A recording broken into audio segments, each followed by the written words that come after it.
ko na kasi po kayang alaga. Dahil ko po ay may sakit na.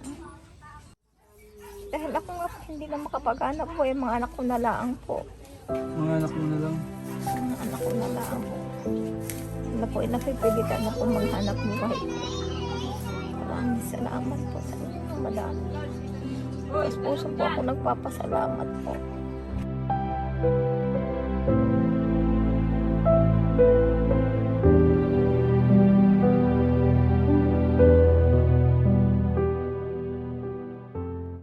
Ito na pala yung mga anak po ni Ate Jonalyn.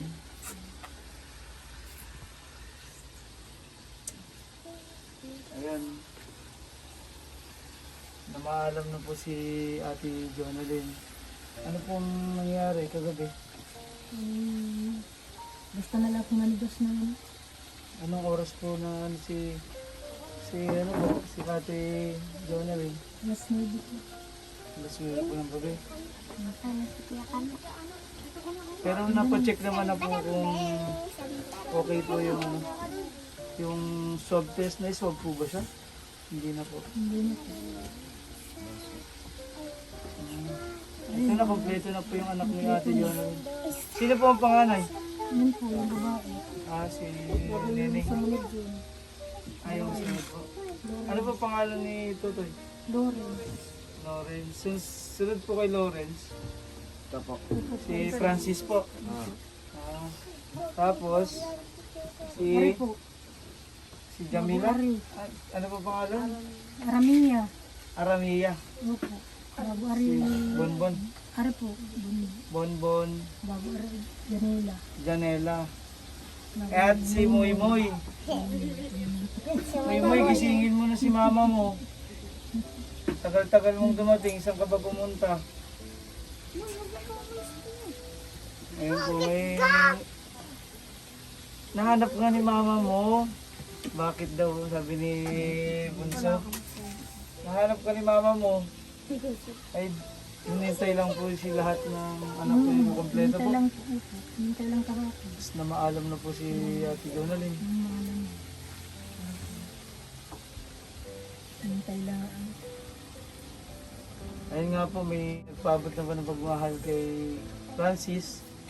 Dahil ibibigay ko po sa inyo by next month yung simula po nung ni Francis na may mag-sponsor po para sa pag-aaral po niya. At meron din pong kumausap sa akin para po kay Neneng, yung panganay po ni Ate Jonalyn, si Atasha na tuloy po hanggang college yung pag-aaral niya. Yung panganay po ni Ate Jonalyn, yun po yung naglalabandera. Hindi ko pa talaga mga mapaaral. Paano Pero po yan? pagkisikapan ko po, mapaaral ko po. Paano po ngayon yan? Kayo na lang po mag-isa na... Tutulong-tulungan na lang po ako ng aking mga anak. Hindi ko nagpapasalamat sa inyo po. Sa mga tumutulong. Sa aking mga po kaliliitan. Hindi wala pang mga hanap buhay.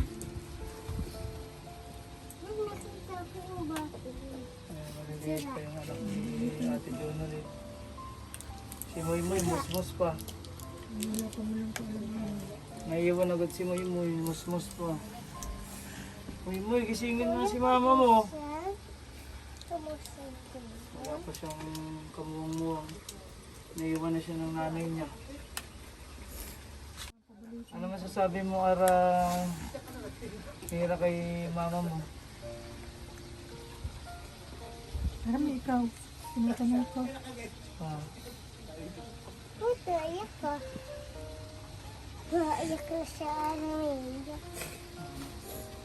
Bakit kaya umiiyak Moy si ate mo?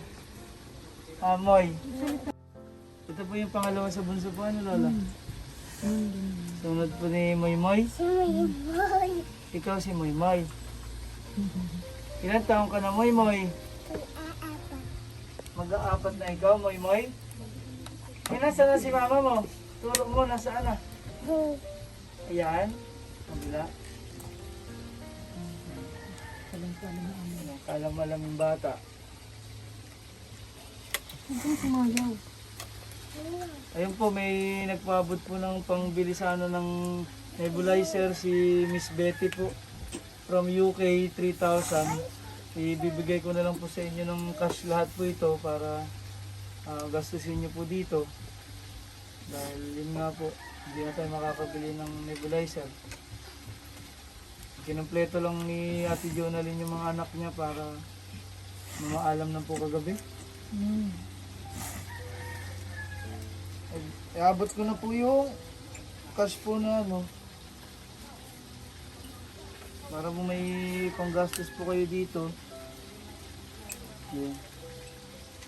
Yung mga nagpaabot mo ng pagmamahal kina Ate Jonalyn tsaka mga bata tsaka kay Lola po ay 2,250 po from Miss Ellie. Marami pong salamat. 2,000 po from Miss Israel. And 3,000 po from Miss Betty. Yun po yung sinasabi ko na ibibili sa natin nebulizer. Ay hindi ko na po si Ate Jonalyn ay na maalam na po kahapon ng gabi. And plus yung 3,000 po from Miss Dolly and Christine of Canada po. So may total po tayo na 10,250. May nagpahabol po kaninang umaga, nakausap ko po na ipang tutulong po sana kay Ate Jonalyn sa pagpa-hospital. Kaya lang po yung nga, sinabi ko na po sa kanila na yung malungkot na balita na maalam na po siya.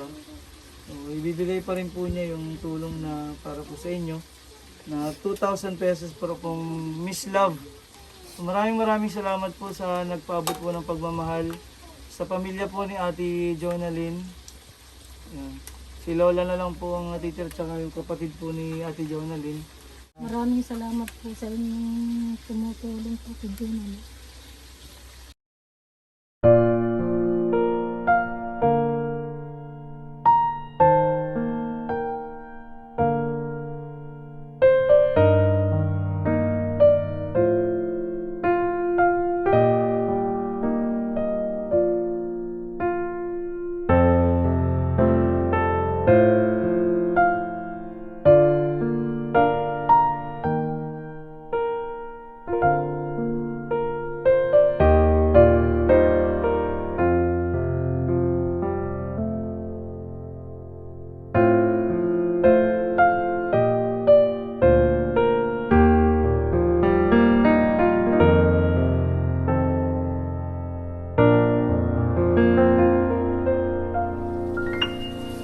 Iabot ko na po yung para pong sa inyo na inabot po sa akin na pagmamahal. Ito po ay 12,250 pesos po. So ito na po yung 1,000. 2,000 po. 3, 4, 5, 6, 7, 8, 9, 10, 11, 12, 250 pesos. Maraming salamat po. Maraming salamat po sa inyo. Aramia, wala na si mama mo. Oh. Francis, ikaw. Ako si Francis yung nakasama ko dati. Pinamili pa niya si mama niya ng pagkain, gamot. Huwag malikot naman. Hindi po makapagsalita yung mga bata talagang. Napakabata pa po nila para maiwan ang kanilang ina. Tuloy-tuloy lang po ang pangarap. Mawala man po si Ate Jonalyn. Ay minaiwan naman pong mga mababait na nagpabot po ng pagmamahal sa pamilya po nila. Makakapag-aral na si Francis.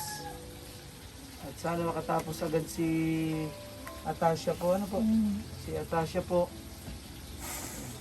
Marami pong salamat sa inyo at yun po. Namaalam na po kagabi si Ate John. Ano. Maraming salamat po.